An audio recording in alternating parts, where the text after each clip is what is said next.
mbokk jullit yi ñu ngi sant yàlla subhaanahu wa taala julli ci yonent bi sallallahu alayhi wa sallam di am mbégte ñëw ci dëkk bii di Thiès ñu jóge Touba léegi waaye ñëw ci xew bi nga xam ne sunu mbokk sunu wëllëre sunu xarit muy Ibrahima Faye moo ko wootee muy karawaan di Ramadan bi nga xam ne yàgg na ko def mu invité ñu ci turu mën naa wax ne AIS muy association islamique pour servir le soufisme kuréel gi boole tarixa yi nekk Sénégal yépp murit xaadir tijaan laayeen man ma jiite ko kii wax ak yéen maam Cheikh Mbacke Khadim Awa Ba sama secrétaire général di Sidi Ahmed si bi suñu Abdou Alamine di am caatam sëriñ Amdou Kounta sëriñ Cheikh Baye Niass Midna Baye sëriñ Mouhamed Khalifa Niass Léona Niassène sëriñ Jibril Laay ñëpp bokk ci macha allah ñu taxawal ko depuis 2015 ngir nan lañ mën a fexe ba saytu sunu réew mi di Sénégal bennoo gi nga xam ne sunu maam yi moom lañ nekk woon ci réew mi ak défi yi nga xamee ne doon nañ ko gis ci monde islamique bi wala ci monde entier bi muy islam boo xam ne islam bu radical la dugg fu baree bari ba yàq fa ba kenn ñi mu wutu dem sax ci réewi naar yi ngir dafa nekk wala réew européen yi ci yenn ci ay bërëb yoo xam ne boo fa demee sa xel du dal ak liñ gisoon ci sous-région bi muy Mali jàpp Nigeria ak feneen ak feneen ñu ne kon comme réew mi 95% musulman lañu te coow li am ci àdduna bi yépp dañ koy delloowaat ci terrorisme bu ñu ko tuddee ñu tudd l'islam ña koy def allahu akbar la ñuy wax ña koy def ay alxuraan la ñuy teg ay verset Coran di ko interpréter nu leen neexee ñu ne kon su réew mi nga xam ne amuñu lu dul Sëriñ Tuubaa amuñu lu Seydi Hadji Malick Sy amuñu lu dul mag ñu baax ñi maanaam ndimbal na ci fekk loxol borom balaa état di taxaw wala kenn di taxaw ñun nañ njëkk a taxaw ñun ñi nga xam ne ñun lañ dénk diine ci lañ taxawoon ci ndigalu sëñ Sidi Al Muxtaar Mbakke dégg ngeen discours ba mu defoon bëgg dama dégg murit wala xaadir wala tijaan dama fas yéene xeex ñu ànd nekk benn te alhamdulilah yàlla defal na ko ci tawfeex sëñ Abdou Amin gis ngeen diggante ma sëñ Sidi Muxtaar ak taxawaay bi nga xam ne taxawoon nañ ko ngir seen jamono ak ni mu doyoon waar ci maanaam réseaux sociaux yi nga xam ne mën naa yàq lu bari ndax nit ku mu neex nga def sa audio def sa vidéo wax lu la neex waaye teewul kilifa yooyu taxaw sauver réew mi ba yàlla dimbali ñu xaw a jéggi sax mën naa wax ne maanaam secousse boobu nga xam ne am na mooy réseaux sociaux bi dugg si te Sénégal yi miinuñu ko kenn ku ne wax lu la neex jàpp ne fi mu toll saye donc dimbali nañ suñu kilifa diine yi ba loolu ñu jéggi ko ba alhamdulilahi rabbil alamin ñu ciy liggéey nag ñun ñëpp ànd nekk benn ngir nan lañ mën a fexe patrimoine soufi mooy association islamique pour servir le soufi nan lañ mën a fexe ba Sénégal gën a xam tasawuf mooy soufisme te soufisme bu ñu ko xamee ñëpp dañu mucc ndax réew yi am problème ci monde islamique bi yëpp ñàkk tasawuf moo leen ko yóbbee buñ ne boo bëggee xam lan mooy soufisme nag dañ lay da ngay mel ne kuy teg Sidi Hadji Malick Sy ni doon dundee ci baax ga ci lewet ga ci jikko ji axlaaq yooyu jikko yooyu mooy tasawuf ku nekk ceew rek yéene ñëpp jàmm xamal ne yaa ngi dund tasawuf wala nga teg Serigne Touba ci yërmaande gi ci baax gi ci sellaay gi ci tabe gi loolu mooy tasawuf jikko yooyu nag moo manque ci réewi naar surtout yërmaande donc kon loolu ñu bàyyee ñu ko waruñoo toog rek ne yàcc ba liy ngelaw li upp réewi naar yi upp Mali upp fu ne di yàq suñ fi mel nii donc moo taxawoon kon ñu taxaw lu mel noonu di ci liggéey mooy AIS yaakaar naa ñu bari miin nañ ko donc Ibrahima mii nag nekk ci membre boo xam ne depuis ñu taxawal ko ba léegi lu ñu xewle mi ngi ciy teew di ñu jox ay conseils di ànd ak ñun ci liggéey bi ndax ni ngeen ko waxee léegi xam ngeen tant bii ñu fi daje tey ku nekkul koo xam ne li arab naa hamzatu was tere di ñëw mënoo ko koo xam da ngay boole mënoo daje lu mel ni tey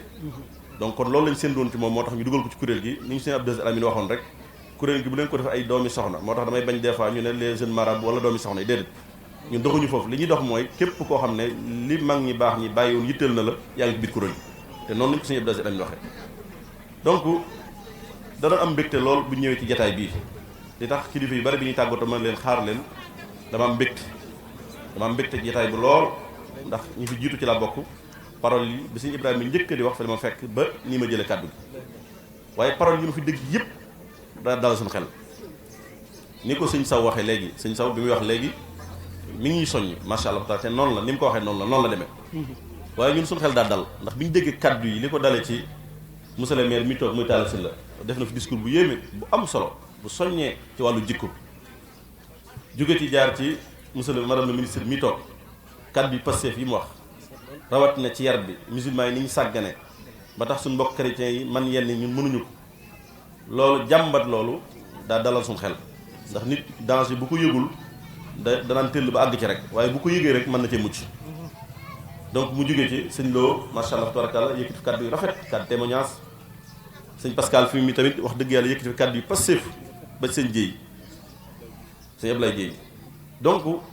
mu nekk loo xam ne dafa dalal suñu xel ñun ñi nga xam ne ñun ngeen dénk diine ci yàlla dénk ñu ko ngeen di xool ci ñun waaw nañ nangu ko nag ndax yàlla mooy jiitalaate diis na metti na waaye ndokk yàlla bu ngeen ko xamee te lépp lu ngeen def da ngeen dellusiwaat ci ñun loolu nag mooy li sauvé réew mi Sénégal yaa ngi ko wax léegi yaa ngi jóge dàgg si ñoom ci biir kuréel lañ bokk Abdou Halim Ba di doom ci góor gi ci biir kuréel la bokk di sama xarit di sama sopp di sama dëpp macha allah tabarakallah donc dañu am mbégte am kontaante lool gis kàddu yu rafet yi ngeen yëkkati lii mooy Sénégal bu fekkee yéen ñi nekk ci langue politique yi nga xam ne dañuy wax ne réew ñaar a koy taal muy politique ak diine réewi Afrique yi ñu bari politique moo indi guerre moo fa indi guerre civile ñi religion moo ko fa indi donc bari na kon bu ñëwee réew mi di Sénégal bu kilifa diine yi waxee nga dégg ak bennoo waaye politique bu ñu dajee bu ñu waxee nga dégg ak bennoo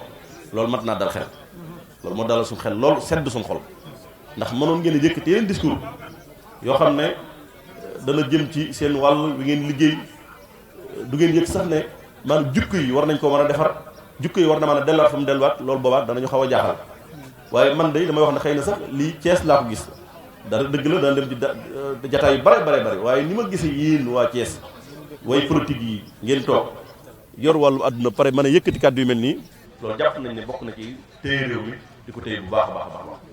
ñun nag ni ngeen ko waxee sëñ Sow wax na ko léegi soññee am solo yi ñun diine ji lañ fi nekkal tarix yëpp lañ fi nekkal dañuy am mbégte bi ñëwee fekk tarix yëpp waaye nag am na message boo xam ne fii laa koy lancé ndax occasion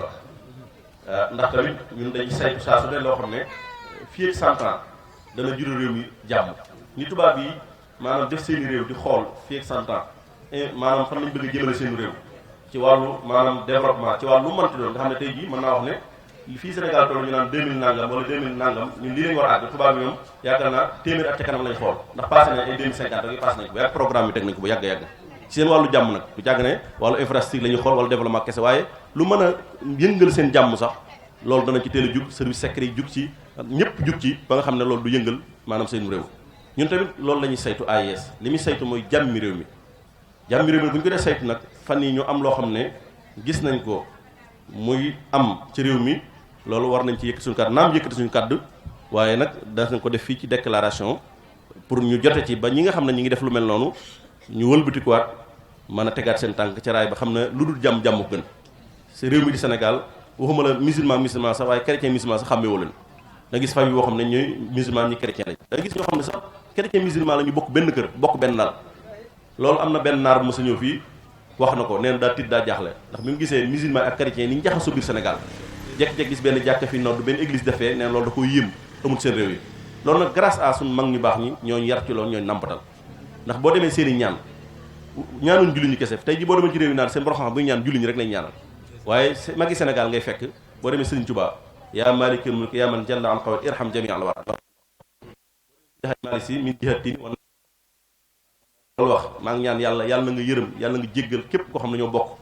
wàllu diine wala wàllu ban mooy yàlla subhanahu wa ta'ala mbindeef yëpp da leen bind ci ban moo xam ki gëm yàlla ak gëmul yàlla subhanahu wa ta'ala donc kon yar boobu ñuy yar ak maanaam loolu nga xam ne moom la ñu nampatale ci yaatal googu moo tax tey réew mi xel xàmmewut musulman wala chrétien li firndeel ji ki fi njëkk nekk président de la république chrétien la muy Senghor kan moo ko jàppal sëñ Fallou Mbacké ak sëñ Babacar Sy ndax dañoo xam ne seen mbirum alaaxira muy mbirum diine ñoom mën nañu ko téye seen waaye àdduna mu ku ne mën na koo jiite ku set rek mën na koo jiite donc gis nga nañ ko jiite loolu yéem nañu bare ba ci islamiste bees yi nga xam ne dañoo dugg ci réew mi di contre mag ñi sax ñun nga xam ne dañuy jàmmaarloo ñoom ngir loolu ngir puusaat leen am na ñoo xam ne sax ay Sénégal lañ dañoo dem sax bay dal ci sëñ Babacar Sy ak sëñ Fallou naan réew mi ñoo ko yàq ndax ñoo jox Senghor mu njëkk a toog xam nga loolu seen ñàkk radicalisme foofu la mën a commencé yàlla na ci yàlla musal donc moo tax réew yi nekk yëpp dafa am problème donc nag loolu bu ñu ci di dund muy cohésion boobu nga xam ne maanaam national wala social la ñu koy dund bu rafet muy pacifique loolu nag waruñoo jekki-jekki bàyyi ay quelques décisions wala ay quelques mbir yoo xam ne da ko yàq muy fan yi décision boobu nga xam ne am na ci école catholique boobu ngeen dégg Jeanne d'Arc yaakaar naa yëpp dégg ngeen décision boobu bu ministre bi wax ci loolu ñun bi ñu ko jotee parents d'élèves yi nga xam ne ñoo fa nekk ñoom dañ koo jox seen i élèves ñu jox ko seen parents d'élèves ñoo ñu ko envoyé ñun ñu ngi liggéey ci benn bureau boo xam ne ñun ñëpp ñoo ci bokk Jamra ca la bokk yeneen association yu bari bari ca lañ bokk donc bi ñu ko yëgee def nañ li ñu war a def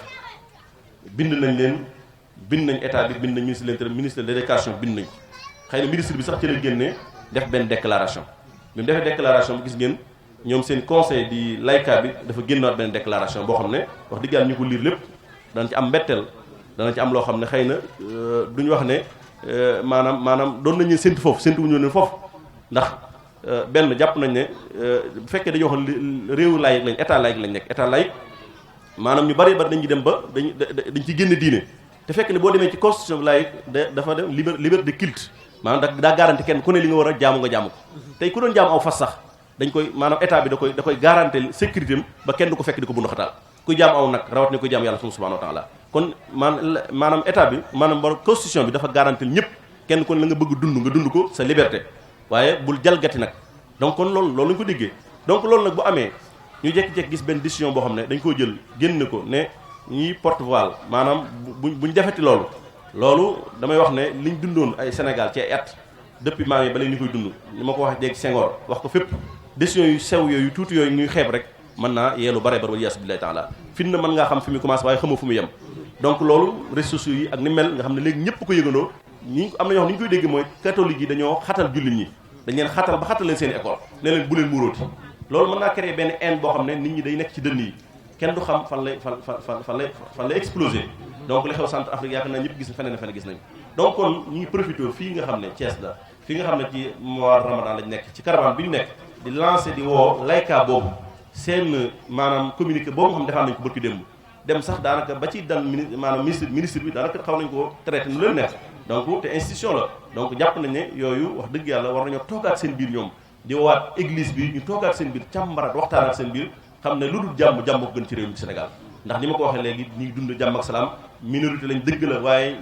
majorité bi nga xam ne dañ leen a yar ci l'islam tolérance donc dañ leen a yiir ànd ak ñoom ci jàmm ak salaam maanaam da nga gis ne sax musulman yi tey jii chrétiens yi sax daanaka ñoom la ñu gën a bàkk ni ko soxna si waxee léegi gis nga ko seede jikko yu rafet ci chrétiens yi ci yar bi ñu yar loolu am na ñoo xam ne xalaatuñ ko fi ñu toll soxna si li mu wax ne di ko def am na ñoo xam musulman yu radical yoo xam bu ñu ko déggoon mën nañ koo amal problème sax moom mii waaye Sénégal amul loolu amul problème boobu ndax dëgg yàlla ko moom foo gisee rafet wax ko donc noonu ñu ne seereel seen yar bu baax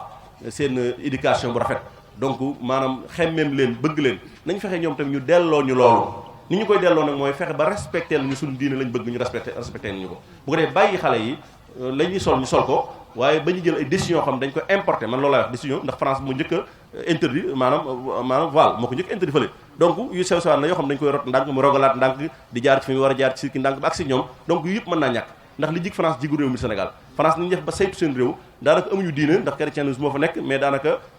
maanaam république la ñuy dund koo xam ne lii am Sénégal amu fa donc état laïque lañ nekk ñun ñëpp ay musulman lañ président bi musulman la xoola maire monsieur le maire ñoom ñëpp ñu ngi fi gis ñëpp kenn ku ne tey ji boo nekkoon ñu maanaam am loo ko sant ci diineem loo xam ne neexut yàlla ak bàyyi ndoom ak tànk day bàyyi ndoom ak tànk àdduna topp yàlla subhanahu wa ta'ala donc loolu lañu yàlla defal donc nag kon la nekk France jigut maanaam mën naa bañ jig waa Sénégal kon nag ngir ñu mën a maanaam gàttandu ko wala xoddik bala ngaa lakkale dañ leen wax ne nañ jéem a fexe waxtaanaat ñu def dialogue islamo-chrétien bi xam ne yàgg na am ci réew mi toog waxtaanaat maanaam ba décision yooyu ñu koy xeeb waaye décision yu mën a indi lu doy waar la donc ñu tegaat ko ci suuf bàyyiwaat Sénégal na meloon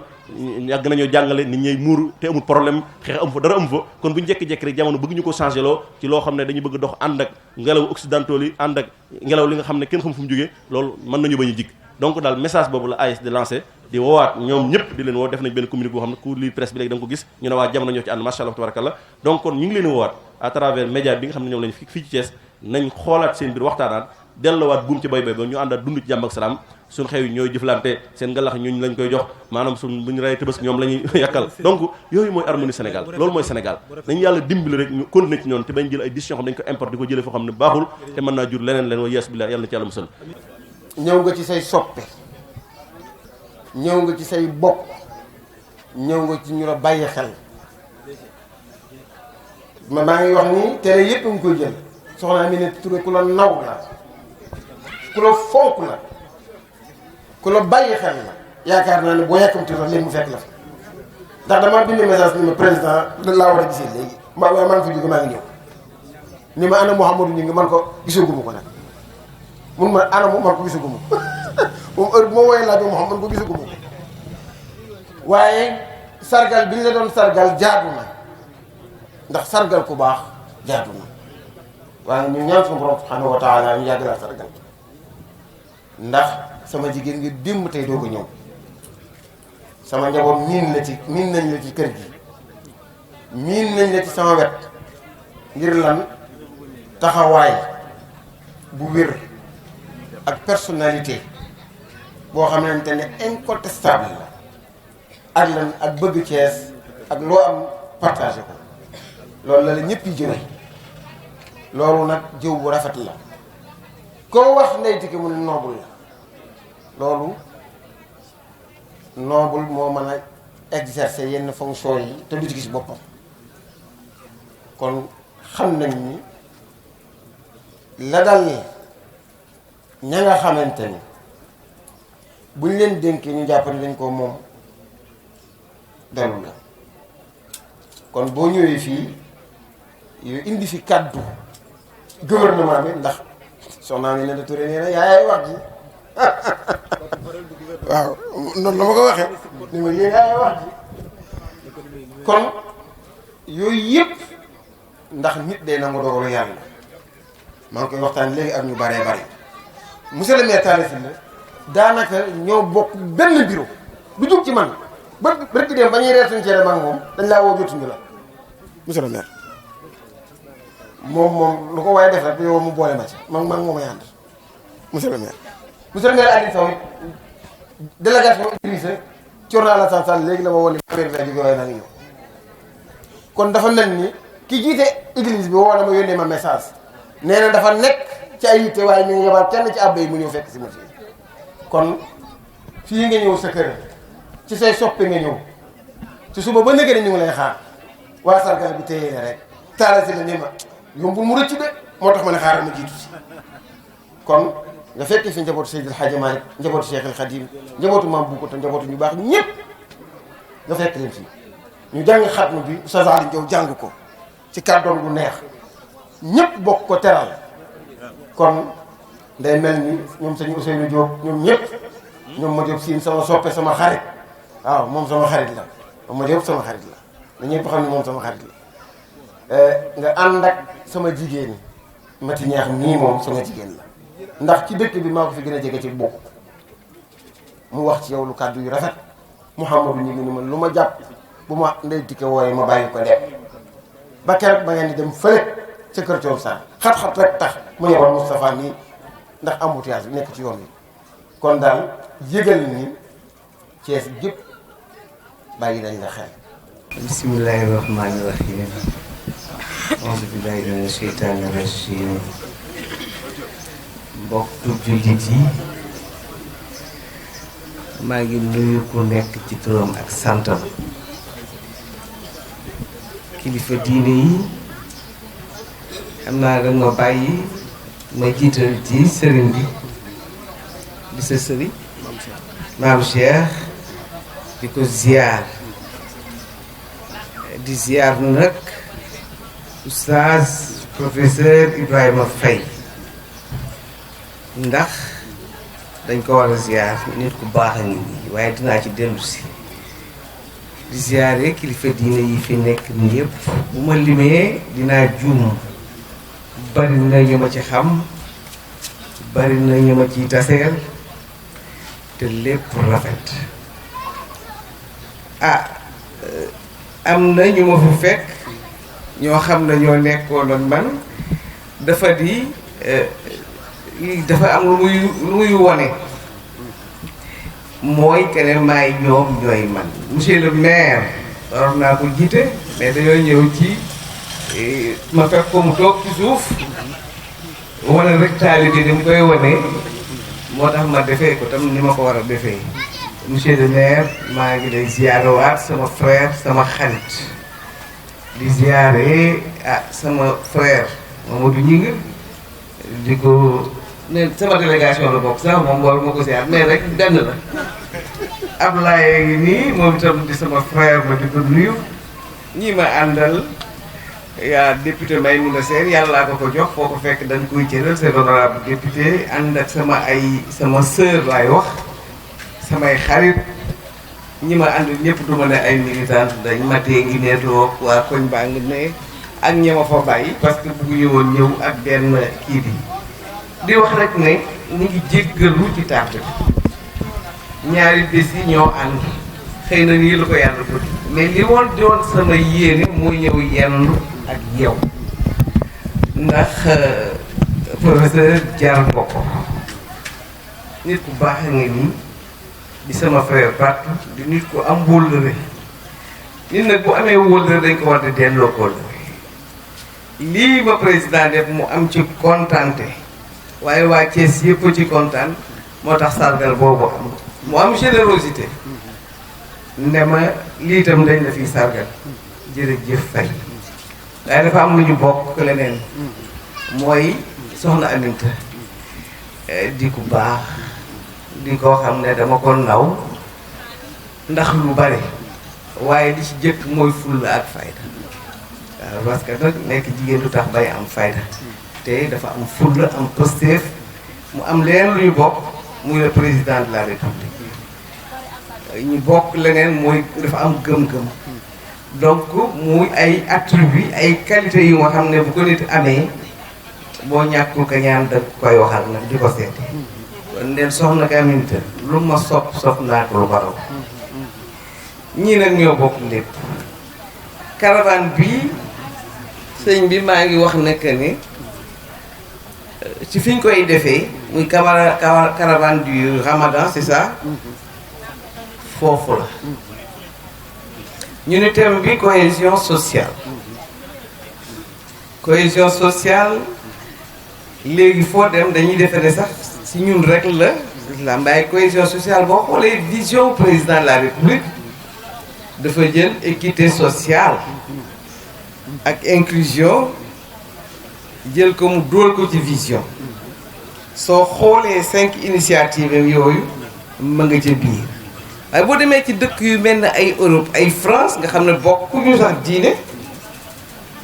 cohésion sociale dafa bokk ci même répartition des richesses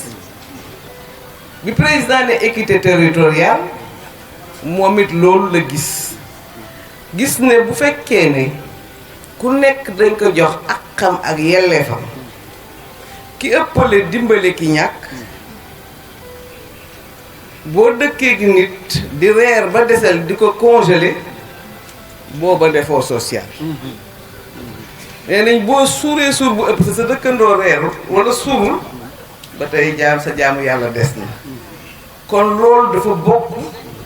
ci cohésion sociale xalaat ki nga xam ne amul répartiraat richesse yi répartiraat revenu yi xoolaat nit ñi nga xam ne que ne mënuñu faju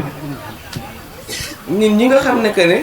mënuñu defal seen bopp lenn li yow mi nga xam ne yàlla jox na la ko nga bokk ak ñoom waaye dafa bokk ci aussi jóg di collecter ay maanaam ñam yëre xaalis di ko distribuer waat nit ñi rawatina nag ci weeru koor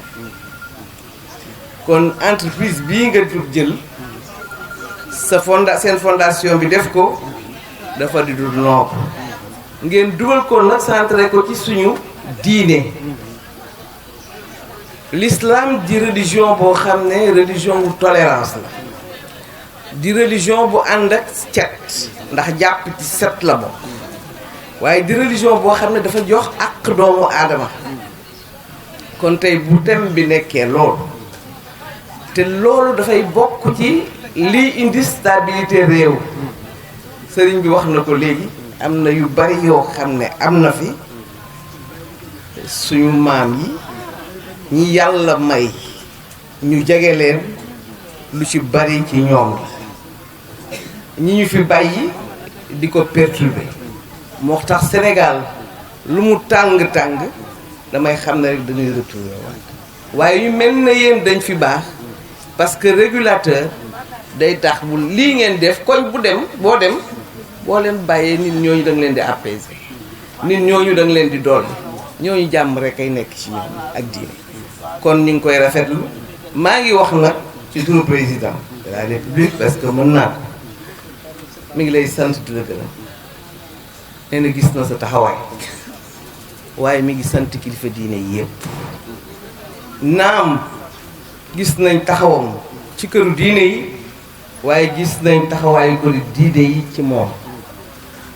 kon fii jàmm rek moo fi am moom it jàmm rek la ko yàlla dafa parce que jàmm la fi ji ngeen delloo ko jàmm kon fay wax yi ji mën na bañ a gudd ndax léegi julli jot xam naa ne te bëgguma lii dal njóobeen yi dal la ah yal na fi yàlla saxal jàmm yal na yàlla def caravane bi nekk caravane boo xam ne que ne dana dépasser sa njort yàlla def ci Sénégal jàmm defal ko président de la république xam naa ne sant nga ko santati ko wàccee sant nañ ko ci li mu ñu defal ñuy ñaan rek mu gën di yokk en tout cas mi ngi wax ne que ne na nga xam ne que ne mi ngi sa ginnaaw di sant sëñ bi kase nañ keroog kër Chérif Lo keroog ma jiite woon délégation ba même tam ñu gis cër yu rafet yi kon daal këru diine bu nekk maa ngi koy sant waa Njaasaan yi ñu ngi fi waa Seen ñi ngi fi ñeneen nag ñeneen ñi ngi fi gis naa ñoom Grand Serigne gis naa ñoom Ma Diop ñoo bokk sax fi ñu bokk kon daal jërëjëf moom mënoo ko paase alhamdulilah mënuñu ko paase kon gis nañ taxawaay bi di wax rek ne yàlla nañu yokk ñaan yi te lii nekk luy jur nekk lu law nekk loo xam ne day jëriñ doomu aadama yi te bu jëriñee doomu aadama yi day jëriñ Sénégal te bu jëriñee Sénégal moom mooy paix foofu la cohésion di amee foofu la jàmm di amee foofu la salaam di amee jërëjëf jërë ngeen jëf merci beaucoup waa koy fay. ay kilifa yu bare bari yoo xam ne nii wax dëgg yàlla ñoom suñu toogee ci kaw ñu dañoo ko toog ci suuf mel ni Talla Sylla ma enfreindre protocole bi wax naa la ko barki démb ne ma rus naa connaissant le protocole de l'État nga wax ba pare may jël kàddu ba pare topp ci sa bokk sa délégation man maa ko bëggee woon noonu mais nag comme l'instant m'autorise et sous votre autorisation ma jëlaat kàddu ci kàddu njaboot gi ak kàddu waa Thiès ndax kàddu gi neex na ma ñaari yoon ndaxte bi ma ñëwee fële témoignage bi ma bëggoon a def yépp l'occasion ne m'était pas permis de le faire sur votre personne kon nag kàddu yi duma ko guddal li ci am daal mooy sant d'abord sëñ Ibrahima Faye ci kàddu gi ma joxaat ma jël ko ci kàddu njaboot gi yépp wax na dëgg ñoo bokk benn ndey ndaxte njaxate gi ñoo ko bokk sama yaay soxna Awa Jaxate moom it noonu ñu dellu gannaaw mu tudde ma doomam bu góor dañu ku la tuddee sa doom desalatu la dara ndax wóolu na la bëgg na la bis bii muy defit juróomi at yi wees su ma ko jiitewul maa koy tëj tey bi ma ko waxee ma ne ko nag tey damay jël lépp delloo ko madame la ministre ndaxte ñun waa Thiès yépp dañoo tënku ndax président su tànnee ministre ci dëkk bi joxañ nañu ki nga xam ni moo war a doxal tempo bi comme kon ñun moom la ñu jokkoo ci moom la tànn fekk nag mu lu ñu neex ndaxte yow yàlla xam ne ñëpp Thiès yëpp xam nañ suñu diggante ma ak yow kon loolu day nekk ndogal bu yàlla def ba pare fekk ci cofeel boo xam ne amoon na fi ma sa wat ci loolu kon nag ñun ñëpp d'accord nañ ni tey cër yi ñu amoon yëpp tënk nañ ko jox la ko yow ànd ci ak yow ci bis bi kon sëñ Ibrahima maa ngi lay gërëm ci li ma delloowaat ci kàddu bi di la xamal ni njaboot gi yëpp ci turu njaboot gi yëpp njaboot Ibrahima ci turu waa Thiès yëpp ñi ngi lay sant ci tànk yi nga def tey moo nga wax ne amuloo jot mais nga jël ak ni journée bi xate ak un programme aussi chargé bi nga amoon délégation boo yónni woon rek doon na mat mais sa humilité ak sa simplicité ak sa bëgg waa Thiès moo tax nga bàyyi loolu lépp ñëw fekke si bis bi jël kàddu yu rafet yi nga fi def ah di nuyu nag sama collègue ak sama xarit ak sama wëllër yi ma fi fekk yépp monsieur le maire Talla Sylla ñëpp xam suñu diggante maag moom cofeel bu mag mbokku taalibe bu wër ndax suñu diggante sama mag Moustapha ñi am di Moustapha mii ma toogal nekk ak moom di liggéey ñu bokk yaay tamit ndaxte bokkoon kër ca cosaan tey ca Mamba donc loolu tax na kóllëre googu dox suñu diggante Babacar Pascal maa ngi koy nuyu bu baax pour citer quelques-uns di nuyu aussi Ablaye Dieye nga xam ni moom sama rakk la mais vraiment notre amitié dépasse ce que les gens peuvent imaginer nous passons beaucoup de temps ensemble et nous correspondons beaucoup l'affection bi nekk suñu diggante yàlla na ko yàlla sàmm monsieur le maire yi ma fi fekk yëpp te ñu dem par la suite maa ngi leen di nuyu ak ñi ma tuddul seen tur mais vraiment maa ngi nuyu ñëpp ku nekk turam ak santam monsieur le maire grand Serigne moom fu ma ko fekk rek dama koy nuyuwaat tudd ko ci nuyu bi tudd ko mais daa ngeen xam ne ku ma tudd ko ma tuddul yëpp xam leen ni que daal je prends la parole au nom de waa Thiès yëpp daf ci am nag koo xam ne maa ngi toog ak moom xëy na waa Thiès xamuñu ko mais c'est un collègue di wëllëre Ibrahima di sama doomu ndey di professeur d'université di directeur de l'école doctorale ethos de l'université Cheikh Anta Diop responsable du CAMES de l'ensemble des écoles doctorales du CAMES di sama collègue ñuy daje ci daje yooyu professeur Lamine Ndiaye taalibe murid bu mag moom it ñëw fekke si lii ñuy def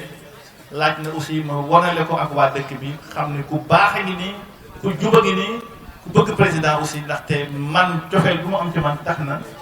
boroom xam-xam la nag bu mag a mag boo xam ne li mu bind ci ci yoonu Cheikhul Khadim di ko wax mun naa ni conférence yëpp mun na koo andi kon daal kàddu yi ay kàddu sant la ay kàddu ngërëm la di joxaat kàddu gi Ibrahima di la wax ni kontaan nañ ci ñëw bi tey ah lu ñaaw nag ci kàddu yi ci man la lu ci baax it ci yéen la di nuyu sama sœur madame Maïmouna Sène moom it honorable député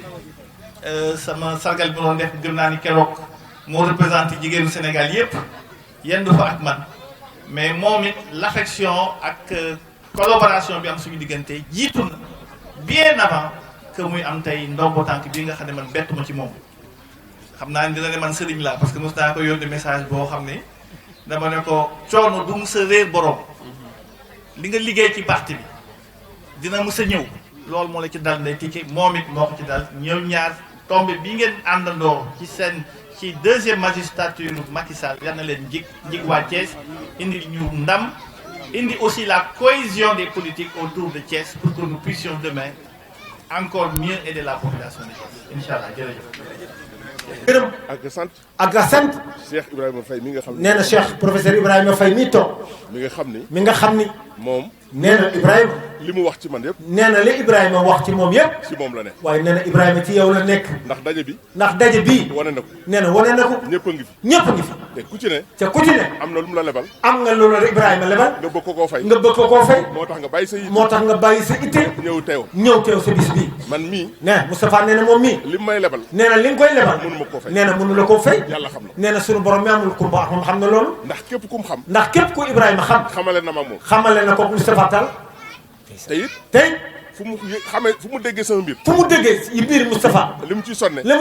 man duma ko sonne nee na moom mi moom mbir mi di ci sonne noonu yàlla xam na nee na suñu borom mi amul ko ba xam na loolu te nag tey Ibrahima daa mun la defal ñëpp nee na yow da ngaa mun te defal ñëpp li mu defal Mamadou Gningue nee na li nga defal son excellence Mamadou Gningue bu baax nii waaye li mu defal Mamadou Gningue nee na waaye li nga defal Mamadou Gningue bu ko defalee nee na bu ko defalee defal na ko xaritam yi waaye nag defal na ko sa soppe yëpp nga ko defal ndax ñëpp mënoo jot ci cër bi comme ni ko Mamadou Gningue professeur Mamadou Gningue waxee léegi soxna Tické Ndiaye mi Adja Tické Ndiaye madame la ministre wax ko léegi moom nekk ministre nee na Adja Tické nekk ministre taxu ko baax taxu laa baax dégg nee na Ndiaye dangaa baax lu jiitu lii tey loolu moom nee na loolu moom ñëpp mën nañ ko nee na laa xarwa noonu ñëpp mën nañ ko seede mu ngi soog a dugg ci gouvernement bi Adja Ndeye yaa ngi doog a dugg ci gouvernement bi bi mu duggee waaye Ndiaye bi nga duggee ku ne xam na cër bi ko ku ne xam nga cër bi la son excellence le président Macky Sall tey nag du chance nee na du chance mérite la ku ne xam na fi mu jaar ku ne xam nga Adja Ndeye Tické fi nga jaar ku ne xam na lijaasa yi mu am ku ne xam nga lijaasa yi nga xam diplôme yi kon nag du parce que waaye ne du parce que parité jot rek parité jot rek ñu def ko mu def le ministre déedéet jox ko porte-parole wala jox la porte-parole du gouvernement déedéet da ko mérité yow à chaque maintenant mérite la du chance mérite la kon dañ koy ñaan kon Adja Ndeye Tické Moustapha nee na mi ngi lay ñaanal ndomba tànk kooku nee na ndomba tànk gi yàlla la di jig ko yàlla jox nee na bi la sunu borom tabaaraka wa taala jox nee na yàlla la jig yàlla na jig ay mbokk yàlla na jig képp ku seetoo ci Alboury Seydou yàlla na jig Thiès yëpp yàlla na jig nee na région Thiès bi nga xam ne moom rek nga bëgg te yàlla mën na ko te nee na sunu borom tëlewul dara mën na ko yàlla na ko def nag waaw yàlla na ko yàlla defal mbéy nee na ci darajay Cheikh Ramadan al Mubarak bi ñu nekk ah xanaa bu loolu wéyee nee na Moustapha nag nee na bu loolu wéyee ma gërëm ñëpp waaye nee na mu ngi gërëm l'islam bi yëpp di sant ñëpp rek man Sénégal nee na Sénégal daal mënu ma leen a fay waaw nee na Sénégal Moustapha Tall nee na mënu leen a fay ndax defaluma kenn dara ndax nee na defalul kenn dara waaye fu ma dem fu mu dem ñu jox ma cër boo xam du jox ma cër boo xam mérité wu ma ko nee na ndax mérité na ko mérité nga ko kañ nee na mérité nga ko kañ ndax lépp lu ma am lépp lu Moustapha Tall lu ma doon tey lu mu doon tey Sénégal nee na Sénégal rek Sénégal la ma ko nee na Sénégal rek ko jox musuma immigré nee na musa immigré musuma bi tukki bi réew dafa ma doyar musa dem bitim réew am fa weer te nag ñëw ma sama benn morom nee na ñëwul nag benn morom kon lu ma am ku ma ko kon Moustapha tey na waaye kon lu mu am daal ku mu koy sant gannaaw sunu ñaari waajur ginnaaw nag ñi nga xam ñoo ko meññ muy ñaari waajuram kon daal man Moustapha daal payu Sénégal nee na amul payu réew mi moo tax it nag réew mi jaral na ma réew mi nee na jaral na ko lu ne jaral na ma lu ne Moustapha nee na réew mi jaral na ko lu ne damaa jàpp sama bopp nee na dafa jàpp boppam comme soldat ba frontière ba ne ca front ba di xeexal Sénégal di xeexal Sénégal rek kon lu ma def rek nee na Moustapha Tall nee na lu mu def rek pour Sénégal nee na doyul xeeb na ko yàlla xam nee na sunu borom xam na loolu ba tax na kon dama leen di xamal rek ni nee na mi ngi yëgal mbooloo mi daal nii lépp lu ma am daal lépp Moustapha Tall nee na lépp lu mu am yéene naa ko Sénégal nee na yéene na ko réew mi lépp lu ma xam nee na lépp lu mu xam pour sunu réew jëm kanam nee na pour sunu gaal gi jëm kanam danaa ko def Moustapha Tall nee na dina ko def te it danaa ko wax te nee na dina ko wax te it nag te it nag bañu ma ci ku ma mere nag nee na bañu ci ku ko mere waay bañu ma it ku ma dëkkal fu ma dëkkul nee na bañul ko dëkkal fu mu dëkkul ndax Sénégal gi boo waxee ñu ni kii opposant la wala kii dafa contre parce que da ngay wax dëgg parce que da ngay wax dëgg rek te nag mbir yi nag foog ñu waxante dëgg waaye Moustapha nee na foog ñu waxante dëgg bu ñu waxantewul dëgg nee na duñu mën a dem fenn jaayante rek ak ragalante ginnaaw Moustapha nee na duñ dem fenn kon nee na juri dinañ waxante dëgg loolu daal mooy li nga xam nee na loolu daal Ibrahima mooy li nga xam moo mën a jëmale réew mi moo mën a jëmale suñu Sénégal gi kanam jëmale askan wi kanam jëmale suñu askan wi kanam képp ku ñu jiital Moustapha nee na képp ku ñu jiital na nga xam ni waaye na nga xam ni na nga jiite moo tax ñu jox la loolu ñu jox la cër boobu ñu la jox lépp luñ la jox rek lépp lu la jox keesul jox ko jël tax ñu jiital keesul tax ba tax ñu la booy séddale booy séddale bu kenn amul bu matul bul am yow ñàkkal ñàkk day am bu ñàkk day am Adja Ndeye Tické wax na ko léegi Ndiaye su ko defee nee na bu ko defee yaakaar naa ni nee na yaakaar na nga xam ni yaakaar na ko xam ni ñenn sa gannaaw dina la gën a sab gën laa sopp gën laa mën a jàpp waaw xanaa nag bañ a xër rek xanaa bañ a xër ci kàddu gi rek bëgg rek gàttal foofu rek di jéggulu rek lépp lu ma fa wax Moustapha Tall nee na lépp lu fi wax loo xam ne dëgg na loo xam ne ndeysaan lépp a jóg wala mu am nu mu demee rek wala mu naqari ci kenn mi ngi koy jéggulu mi ngi jéggulu mbooloo yëpp mi ngi jéggulu mbooloo lépp lu jubi suñu borom tabaaraka wa taala ñu nuyu sang bu tedd sang bi sëñ Cheikh Amadou Bamba monsieur le maire di nuyu taalibe Sëriñ Tuubaa bi toog a'uuzu billahi mina shaytaani rajiim bismillahi rahmaani rahiim daje bii nga xamante ni moom la ñu bokk def fii te ku nekk jóge sa barab yu wuute foyer religieux yëpp wax dëgg yàlla seeni ndaw teewal na leen fi ci dalee ko ci sunu kilifa Cheikh Mouhamadul Mountakha Cheikh Mouhamadul mi nga xam ne sëñ Babacar Sy Mansour da ci mbooleem église bi keroog rek labbe kii André Guèye woo na ma fii yónnee na ma message ñu waxtaanee ko kon caravane du Ramadan lañ ko tuddee bii mooy 16e édition bi fukki at ak juróom-benn yitte ji moo doon yaatal njàngal Yonent bi alayhi salaatu wa salaam dimbalante ak suñu bokk yi li nga xamante ni xëy na mooy thème bi nga xamante ni moom mooy jàppale nit ñi jàppale réew mi de la cohésion sociale dëkkin bi ak jëflante bi ak àndante bi ak dimbalante bi ndax dafa global ñu àndate ko suñuy bokk yu bari yoo xamante ni doy na sëkk rek le professeur émérite des universités professeur Lamine Ndiaye di sunu collègue di sunu mbokkum taalibe di sunu xarit nga xamante ni kàddu gi ren moom mi laa ko jox te duma dañ di ko jox ndax taxawaayam ci réew mi ak biti réew waaye taxawaayam ci lépp lu baax caravane la boo xamante ni ay bokki jullit lañ koy àndal ay bokki taalibe yu bokk ci ay mbooloo yu wuute di wër dëkk bi ak bitib dëkk bi léeg-léeg sax dañ ko génn dem ci région yi ngir yaatal njàngal Yonent bi alayhi salaatu wasalaam di ay thèmes yu wuute ñu seq koog ay kilifa te ku ne xam ne ni ren ci suba ak nëgë ni kilifa yi nekk ci réew mépp pouvoir comme opposition ñëpp ñëw nañu fii ku ne xam na ni la délégation président ku ne xam na Ndeye Tické taxawaayam waaye nag soxna Aminata mi nga xamante ni saa su nekk duma dañ ci di ko tudd ngir suñu diggante ak moom waaye taxawaayam ci réew mi képp ñëpp bokk ci jàpp kon daal caravane la boo xamante ni nañ ko def boo gis nañ ko waxtaanee jiitu mooy waxtaanee jikko yi sang yi ndax dañoo am li naan la crise des valeurs jikko yi moo am jafe-jafe jikko yi nag bu amee jafe-jafe docteur yi jikko yi mooy ñi nga xamante ni mooy nitu diine yi boroom xam-xam yi ñi defaroo ñoo mën a dugg ci nit ñi wax leen ni leen kat lii mooy yàq jikko yi ñu mën koo bàyyi kon lii mooy yittee caravane bi boole bokk gi boole diine yëpp boole tarixa yi amuñu xej amuñu seen amuñu appartenance waaw amuñu appartenance amuñu couleur li ñu am rek mooy notre cher pays Sénégal mooy suñu réew dañ ko war a bokk waggar am réew nag boo bëgg mu jëm ci kanam da ngay jiital xam-xam mettre les hommes qu'il faut à la place qu'il faut xool ñi nga xamante ni ñoo am ay man-man la dëpp ak seen man-man ñu jox leen ko loolu bokk na ci li caravane bi di véhiculer encore tamit def li naan recyclage ñoom Lamine xam nañ ko parce que dafa bëri lu ñu war a yeesal ci l'islam maanaam lu ñu war a waxtaani waat ay question yoo xam ne question yu tabou la ñu war ko traité waaw ñu war ko traité avec profondeur waaw loolu incha allah rabbi tàmbali nañ ko te dañ koy continuer yu bari fi mu nekk nii dafa am ay question yoo xam ne question yu tabu la bi nga mel ni léegi rek am na ñu fi ñëwoon laaj ma ni ndax fóonante ci l'islam da yàq koor mais yonent bi daan ko def alayhi salaatu wasalaam mu leer na waaye nag képp koo xamante ni jàpp nga ne l'islam ay xalaat la wala passion déedéet l'islam ay texte la te dañoo am guide bu rasulullah alayhi salaatu wasalaam léegi te yooyu boo demee ci mboolem kutubu sitta yi wala kutubu tisaa yi dañoo leeral ni yonent bi daana ko def am nañu ñëw ni da ko digal mag te tere ko ndaw wala dañ ni képp ku mënta téye sa bopp ci ya ca des waroo ko def waaye yooyu yëpp ay détails la ak yu demee noonu doomu njaaro du doon fu ñu koy teg day doon waaw yu demee noonu mën yu sobee la fu ñu koy teg du sobee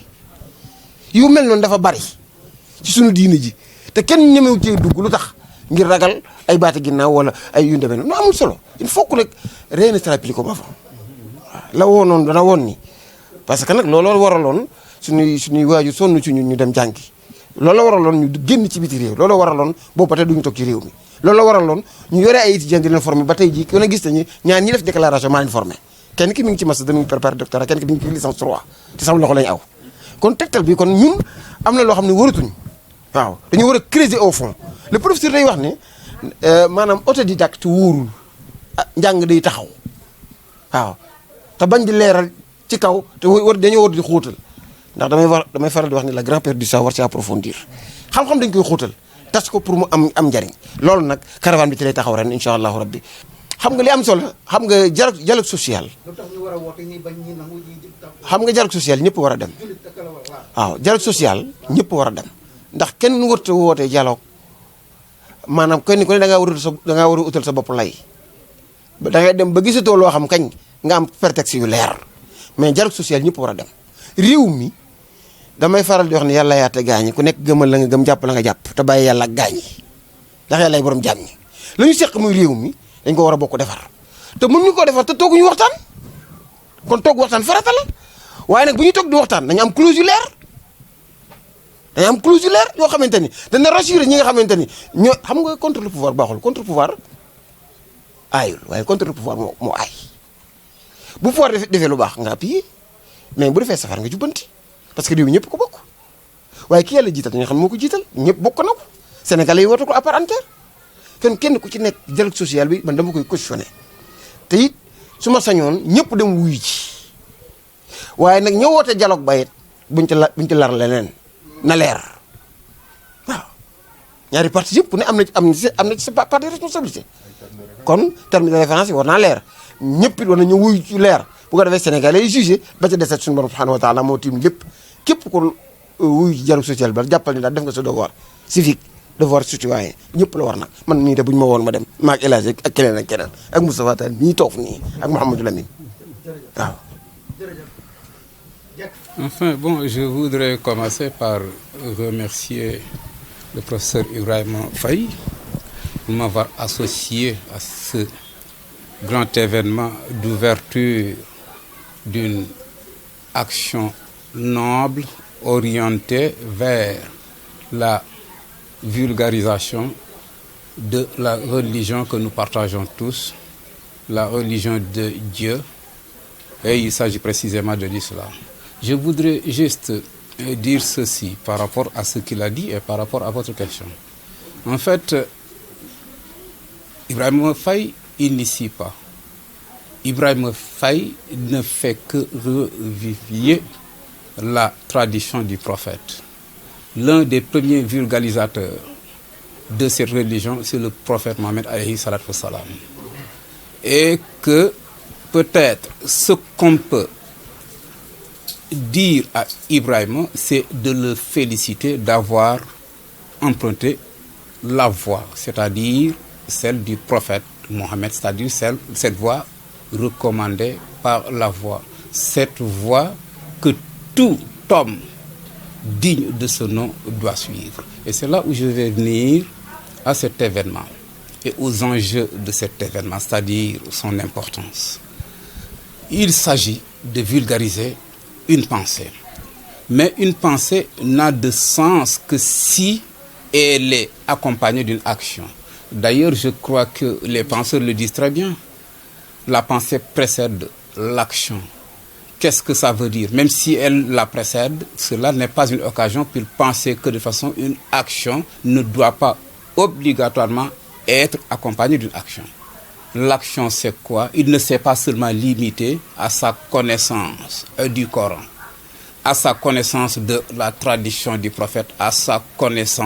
la connaissance qu'il a acquise des doctres de l'islam. Il est allé au-delà, il a voulu être un homme d'action. Mais je crois, me semble-t-il, l'homme d'action ne peut être efficace que si et seulement si son action est guidée par une pensée. C'est-à-dire une pensée solide, c'est-à-dire une connaissance solide, une connaissance fondée sur des bases solides, scientifiques. C'est ce qui l'a conduit, lui, depuis 16 ans, d'organiser cette caravane que nous encourageons encore une fois de plus, puisque à ses yeux, à nos yeux, à nous tous, c'est peut-être la meilleure occasion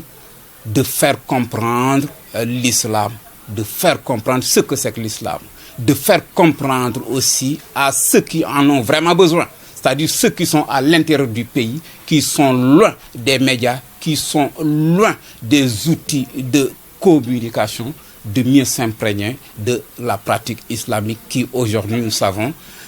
tout le monde en parle, mais rares sont ceux qui vous disent, qui vous apprennent des choses sur l'islam qui peuvent vous servir. Je crois que ça aussi, il faut le reconnaître encore une fois. Merci d'avoir initié cela, cette action noble. Nous sommes ensemble, nous resterons ensemble, surtout que le thème autour duquel va tourner, qui va guider cette caravane cette année, tourne autour de la cohésion sociale. Je crois que sans cohésion sociale, il ne peut pas y avoir de paix. Et s'il n'y a pas de paix, il ne peut pas y avoir de développement. Aucun développement avéré ne peut se faire en dehors d'une cohésion sociale. Et Ibrahima Faye, quoi que nous puissions dire, est l'homme de la cohésion sociale. C'est l'homme du consensus. C'est l'homme dont l'objectif est de rassembler toutes les créatures. Je ne dis pas tous les musulmans. C'est restreindre Dieu, c'est restreindre le pouvoir de Dieu. Dieu a créé tout le monde et aucune créature n'est rien aux yeux de Dieu. Toute créature représente quelque chose aux yeux de Dieu. Et Ibrahima Faye l'a bien compris. C'est parce qu'il a bien compris que de façon chaque fois qu'il organise quelque chose, chaque fois qu'il parle, on se rend compte que de toute façon, c'est pas lui qui parle, mais c'est l'islam dans sa vraie signifiance qui parle. Cet islam qui veut que les gens qui veut la paix. Cette religion, cet islam qui veut que les gens se respectent. Cet islam qui veut que les gens aillent ensemble dans le respect mutuel des croyances des uns et des autres. Je crois qu'il suffit pas d'être un érudit pour le comprendre. Il faut aller dans Khoulia Yokafiroun. De toute façon, c'est assez révélateur du fait que Dieu est plus savant que tout le monde, mais il nous a fait comprendre que quand même, par rapport à la foi de l'autre, la meilleure façon d'entretenir la paix, c'est de respecter la croyance de l'autre. Nous avons cette chance et je crois que c'est une des recommandations aussi de notre religion. Si je me souviens, je ne suis pas un érudit, tout ce que je dis de la religion, je l'ai entendu, puisque de toute façon, je suis de ceux qui aiment côtoyer ceux-là qui sont considérés comme des savants de la religion. Ce sont mes interlocuteurs et la meilleure façon, une des sources de la connaissance aussi, c'est de la capacité à écouter. Il y a 3 sources. Il faut voyager. Quand on voyage beaucoup, on peut être savant. Quand on sait écouter, on peut aussi acquérir beaucoup de connaissances. Quand on apprend aussi, quand on ouvre les livres aussi, on peut avoir capitalisé beaucoup de connaissances. Ces 3 sources sont là et toute personne avertie va être conscient du fait que la connaissance n'est pas que dans les livres, il est aussi ailleurs. Et il le sait très bien. C'est ce qui fait que lui, quand il parle, il le dit au nom de tout le monde. C'est-à-dire, c'est un peu ça, son discours reflète que l'islam, c'est la religion, c'est la communauté, c'est la cohésion sociale, c'est l'entente pour toutes les peuples. Je crois encore une fois, vous êtes sur la voie, Ibrahim, vous êtes sur la voie, nous sommes derrière vous, et tant que vous êtes sur cette voie qui est la voie de Dieu recommandée par son prophète, rassurez-vous, vous serez toujours avec les gens qui sont dignes de foi et qui sont aussi prêts à vous accompagner.